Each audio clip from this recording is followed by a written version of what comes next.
নাজুক অবস্থায় মেঘনা, দুর্নীতির মাস্টারমাইন্ড মজিবুর। শুনছিলেন শিরোনাম, এবার বিস্তারিত।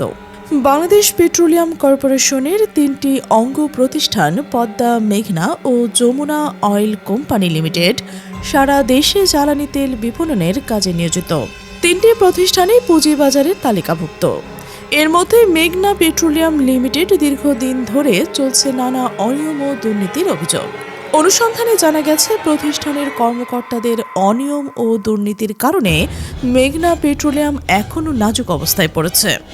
বিশেষ করে deputy general manager Mujibur Rahman চৌধুরীর বিরুদ্ধে একের পর এক অভিযোগ উঠেছে। অভিযোগ সূত্রে জানা যায়, নিয়োগ ও পদোন্নতি, বাণিজ্য, ডিপো থেকে মাসিক চাঁদা আদায়, মামলা পরিচালনার অর্থ আত্মসাৎ, ভুয়া বিল তৈরি করে টাকা আত্মসাৎ সহ নানা অনিয়মে জড়িত থাকার অভিযোগ রয়েছে তার বিরুদ্ধে। এমনকি কোম্পানির গাড়ি ব্যক্তিগত কাজে ভাড়ায় ব্যবহার করে মোটা অঙ্কের অর্থ আয় করার অভিযোগ রয়েছে। বিগত সময়ে মুজিবুর রহমান চৌধুরী আওয়ামী লীগের প্রভাব খাটিয়ে মেঘনা পেট্রোলিয়ামে একটি শক্তিশালী সিন্ডিকেট গড়ে তোলেন।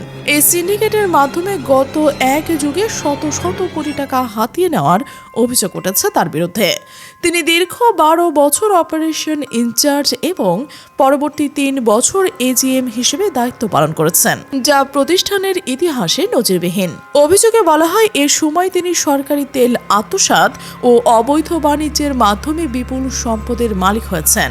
চট্টগ্রাম হাটহাজারীর মির্জাপুরে তার 100 বিঘা জমির ওপর মাছের পুকুর রয়েছে, যেখান থেকে এ মাসে লক্ষাধিক টাকা আয় হয় বলে জানা গেছে। প্রতিষ্ঠানের কয়েকজন কর্মকর্তাদের সঙ্গে কথা বলে জানা যায়, ডিপো থেকে নিয়মিত মাসিক চাঁদা আদায় হতো এবং বেশিরভাগ ক্ষেত্রেই সেটি রাজনৈতিক প্রভাব ব্যবহার করে গোপন করা হতো।